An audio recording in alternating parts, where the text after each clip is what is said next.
17 Pinay worker ba yan? Sa Abu Dhabi ito, UAE.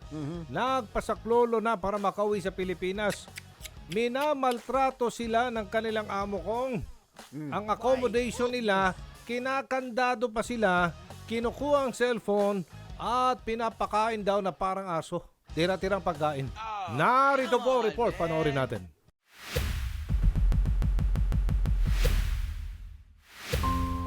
Sir Erwin Tulpo, kami po ay humihingi ng tulong sa inyo.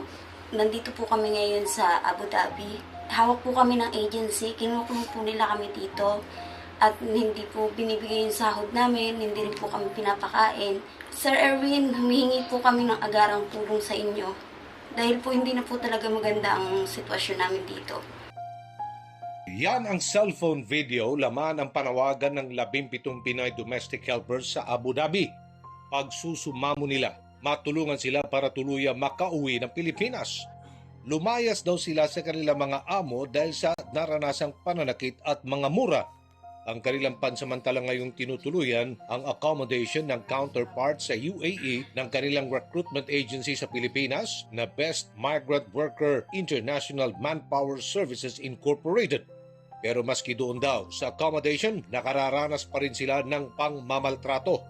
Bukod sa kinakandado daw sila sa isang kwarto at kinukumpiska ang cellphone, tira-tira lang din ang pinapakain sa kanila.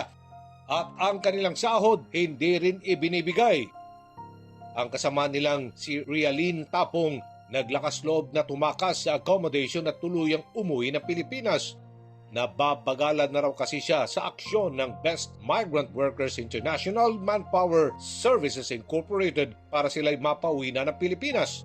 Hindi ko na po nahintay yung repat kasi po nahirapan na po ako, yung cellphone po namin kinukuha. Isang beses lang sa isang linggo makapag-cellphone, tapos yung pagkain po namin hindi maayos. May ipis, may amag, para kaming mga asong binibigyan ng salo-salo. Tapos yung kanin, sinaing sa gabi, yun yung kakainin sa tanghali. At nais ngayon ni Rialyn matulungan ding makauwi na ng bansa ang kanyang mga kasamahan sa UAE. Para po ma-rescue pa yung natitira doong 17. Meron po silang voice message sa akin na hindi na sila nakakatulog ng maayos kasi salitan silang nagbabantay. Para lang safe sila. Yun po yung ano na sa akin, makauwi na lang sila kasi wala po silang matitong amo. Nang sinadya ng Punto Asintado Reload Team ang opisina ng Best Migrant Workers International Manpower Services Incorporated sa Maynila, sinabi nilang wala silang magagawa sa sitwasyon sa accommodation ng mga Pinay DH. Pero tinitiyak nilang inaaksyonan na para tuluyan silang mapauwi ng Pilipinas. Papauwi natin sila. Wala pong problema doon. Kung ano man po ang kanilang nararanasan doon, yun po is beyond our control. But most important for us is we are not lacking of assistance for them. We are here, nandito kami para sila ay protektahan. Para masiguro namang maasikaso ang kalagayan ng mga minaltratong Pinay sa UAE, idilapit na rin ang Punto Asintado Reload ang kanilang mga hinaing sa Department of Migrant Workers. Agad namang nakipag-ugnayan ang ahensya sa kanilang opisina sa Abu Dhabi para kaagad na matiyak ang kaligtasan ng mga OFW. Initially, ang agad natin dito is to endorse the same to our Migrant Workers Office in Abu Dhabi and inform them na may ganitong dyan, pakimonitor yung welfare ng mga kababayan natin who are in the shelter naman of the Foreign Recruitment Agency. Nagkikipagtulungan na rin sila sa ahensya ng mga OFW dito sa Pilipinas para patuloy na mamonitor ang sitwasyon ng ating mga kababayan sa Abu Dhabi. They're regularly reporting naman at ang sabi nila, ang commitment nila, kausap na nila yung foreign counterpart to ensure first and foremost is yung safety, saka at least yung basic provisions doon sa shelter noong mga kababayan natin is mai-provide. Pangalawa is that the FRA should be in close coordination with the Migrant Workers Office. And then pangatlo, siguro yung pinakagusto na rin ng mga kababayan natin, immediately makauwi na or maka-exit. So as of last night, ang na-feedback sa atin noong agency nila dito sa Pilipinas, they're working on having the workers go home by the end of the month.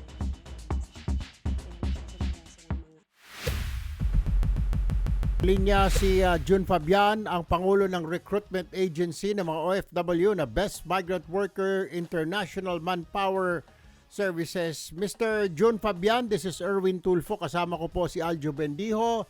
Live po tayo sa Punto Asintado dito po sa PTV at Radyo Pilipinas. Kumusta na po itong mga OFW natin? Nakauwi na po ba silang lahat o nasaan na po sila ngayon?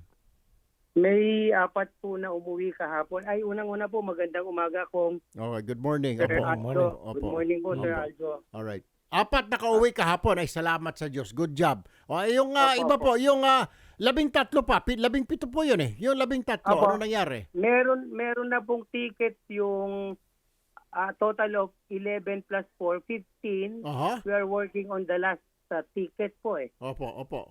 So, naalis na ito sa impyerno. Ay, impyerno. Doon sa kanilang amo, naalis na. Sa employer po, wala na kasi nasa FRA. Ito po nga, kaya nagagalit kami. So, nawala na po. Wala na po sila doon sa amo nilang demonyo. Ibig sabihin, nasa safe house na sila. Tama? Opo, kaya lang there is much to be desired kung susuriin yung video. Kaya Bakit? kinol namin yung attention ng FRA regarding the conditions of this. Ano ho yung condition nila doon? Ano ibig sabihin ng FRA? Ano ba yung FRA? Foreign Recruitment Agency po kung Yung agency ninyo? O, yung counterpart nyo? Counterpart nyo. Opo, Anong nangyari doon sa agency ninyo? Anong meron? nakarating po na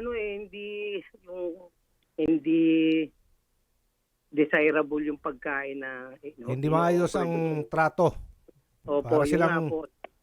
Bakit hindi ho kayo kumontak na lang sa embahada natin doon dahil may mga safe houses po ang embahada? Bakit pinilit ninyong dalhin dyan sa kulungan na baboy na FRA ninyo? Kung Erwin, kasi po ang procedure po nito pagka dinala ron sa MWO is for settlement, tapos babalik din po ulit doon sa accommodation ng FRA for waiting period of the exit. Okay.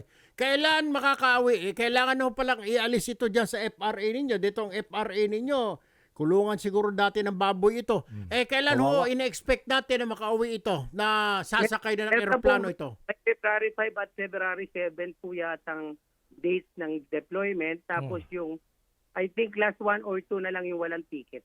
Bakit po walang ticket yung 2, sir? 1 or 2? They're working on it, sir. Yung availability lang po ng flight. Availability ng flight. So, 4 na nakauwi kahapon, 10 pa ang nabilihan na ng ticket at yung 2 working on it.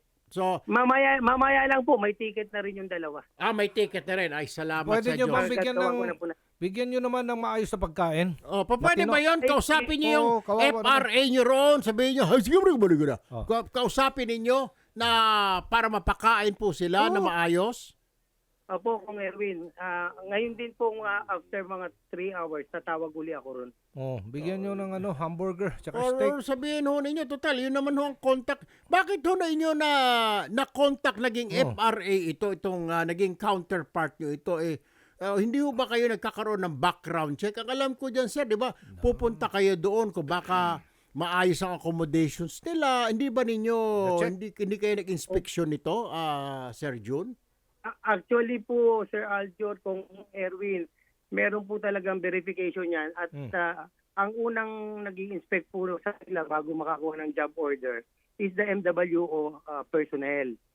Requirement po yon to check the... MWO under sa embassy ito, no? MWO, tama po ba? Konsulada po. Consulate. Ayun, okay. Siguro, Salome, tawagan natin yung konsulada natin kasi yung MWO mukhang natutulog sa pansitan. Sila pala ang nag-aproba nito kung okay itong Baka hindi MRO. na-check yan. Palagay ko, Hindi baka na-check. Kunwari lang. ang dahilan dyan, magkano ang checking dyan? Yun. Magkano dahilan? So, Sir John, next Opo. time, sir, magpili kayo na maayos. Ano po, Opo.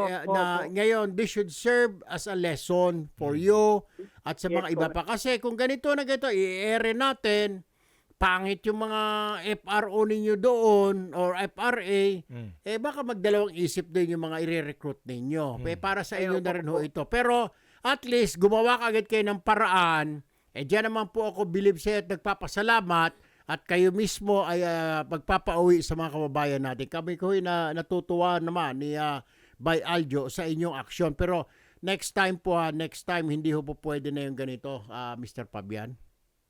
Opo, Kong Erwin, sorry po at we will exercise more prudence at saka due diligence sa mga susunod. Ang huling katanungan ko lang, hindi ba pwedeng palitan na ninyo at this point yung FRA na yan? Maghanap na lang kayo ng iba o recommendation ng MWO? I have already thought of revoking Ay, salamat. yung aming job orders na Sige galing po. sa kanila. Alright. John Fabian, Pangulo ng BMIIS, maraming salamat po. Magandang umaga. Magandang umaga po, Kong. Sir Aljo, thank you. Nabilhan na ng ticket yung 10 at ngayong araw bibilhan pa yung 2. So, everybody makakauwi na. Pero sa ngayon, nasa FRA pa rin sila na parang kulungan ng baboy. Tama po ba? Ang pagkaalam ninyo, nandoon pa rin sila sa FRA na yon? Opo, Sir Idol. Okay, alright. Pero ma'am, mukhang pakisabi na lang sila kung may contact ka doon, i-text mo maya-maya. Uwi na po sila ngayong February 5. Kasama na rin siguro ho, yung 2 na naiwan. So, lahat na ho kayo makakauwi na, Miss Realin. Opo, Sir. Salamat po, Sir. Ay, salamat din po sa tiwala na... wait lang, sir. Sige Go. po, ano po, go. Wala po palang cellphone, Sir, kasi yung cellphone po nasa kanila. Sino? Kanino? Doon po, Sir, sa agency, nakalak po yun sa drawer nila sa opisina FRA ng siguro? Royal. Ha? Yung foreign counterpart nila Foreign dito? counterpart. At doon natanong dito kay ano? Tawagan natin ang DMW. Para sabihan natin na ibigay na yung cellphone. Bakit kailangan pa ilang? Bakit Ano daw? sila, mga preso? Sir, yung 3 po na naiwan, Sir, siniperate po nila yun, Sir. Tapos wala po yun, Sir, contact, Sir. Kaya po, Sir, nangangamba pa rin po ako. Bakit ho sineparate nila? Anong meron doon sa 3? Hindi ko nga po alam sa kanila kasi po ang alam ko po kasi ganyan po ginagawa nila sa amin para di po kami nakakakontak sa family. At di po nakakahingi ng tulong. Ay, tawagan yung natin ulit si ano? DMW. Hindi, wala nang kontrol yan siguro si DMW para DMW na lang. magpadala ng kanilang tao doon sa Abu Dhabi. Si DMW. Nasa linya na. Ito, sige, Realis, sandali lang ha. Diyan ka lang ha. Kakausapin Opo, sir. natin Opo, itong sir. mga tiga Department of Migrant Workers. Sino ba ito ba? ASEC Francisco de Guzman. ASEC, magandang umaga. This is Aljo Bendijo with Congressman Erwin Tulfo. Live na tayo sa Radyo Pilipinas at PTV. ASEC. Apo, good morning po, Kong. Good morning po. Ito na. Kasama po natin si ASEC, this is Erwin Tulfo and Aljo Bendijo. Kasama natin sa telepono din si Realin Tapong. Ang problema daw, yung 3 sa mga na naiwan doon ay hiniwalay sa grupo at wala silang communication, walang cellphone dahil kinuha daw nung FRA. Anong karapatan ng mga buang na ito na alisan ng cellphone itong OFW natin? Apo. Sir, ang as of last report po sa amin, may parang 5 po na hinihintay na lang yung ticket para makauwi na yung mga workers. Okay. Yun po yung natin dyan. Tapos as to the communication po, sir, nakaka-communicate naman daw po. So interview namin sa kanila kahapon. May time lang po sila na nakakapag-communicate. Sandali lang ha. Realin! Sir.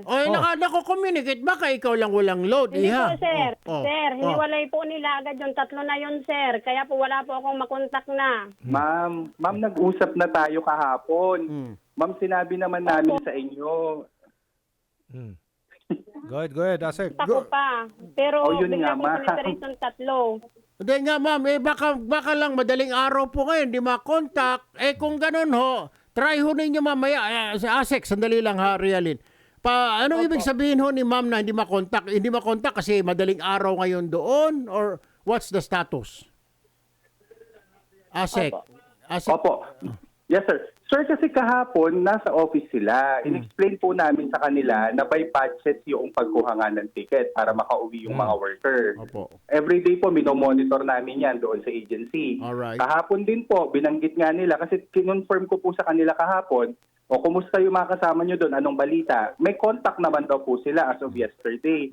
So sabi namin, sige, from time to time lang, kukumustahin natin. So kung hindi po siguro na kumusta ngayon, baka po, ito yung period na hindi sila nakakatawag o sabi nga po ninyo, madaling araw. umaga. Pinaghiwa-hiwalay ba ito, Asek Francisco? Pinaghiwa-hiwalay yung grupo, yung 3, yung 10 dito, yung 3 doon. Bakit nila paghiwa-hiwalayin nga pala? Ano po ang dahilan? As per report po sa atin, sir, per batches. Actually, yan po, makikita po natin na per batch po yung uwi nila. Aha.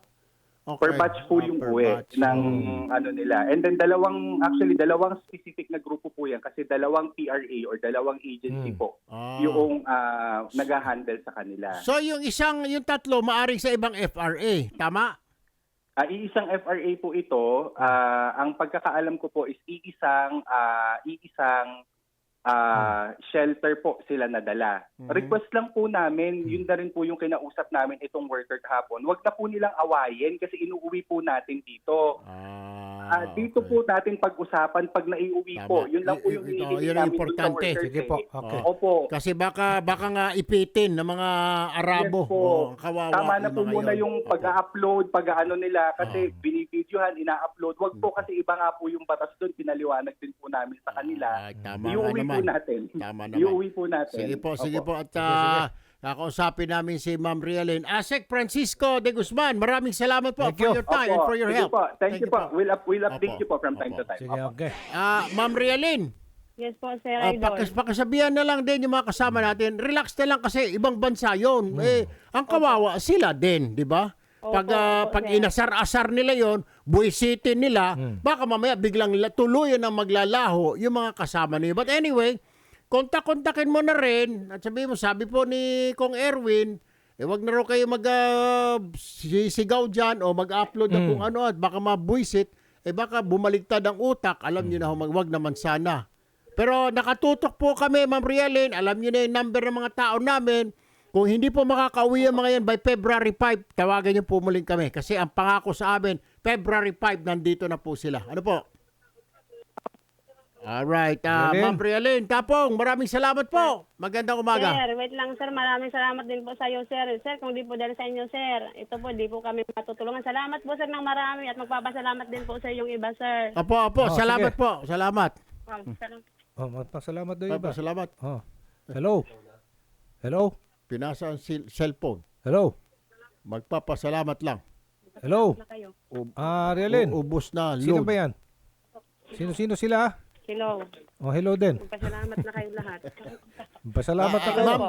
Go. Go na. Magpasalamat na kayo lahat. Sabay-sabay na kayo. Sabay-sabay na magpasalamat. Salamat na kayo lahat. Sabi 1, 2, 3. 1, 2, 3, go! Salamat daw po, sir. Nagkahiya na. Ikaw naman nagsabi, Rialyn. Natawa tuloy si Rialyn. Rialyn, meron ka bang babatiin? Batiin mo na lang yung mga paryente mo kung saan man sila. Sige na, live tayo. Sir, wala na. Salamat, sir. Sobrang thank you, sir. Salamat po. Nahiya na Salamat siguro, din. nahiya na.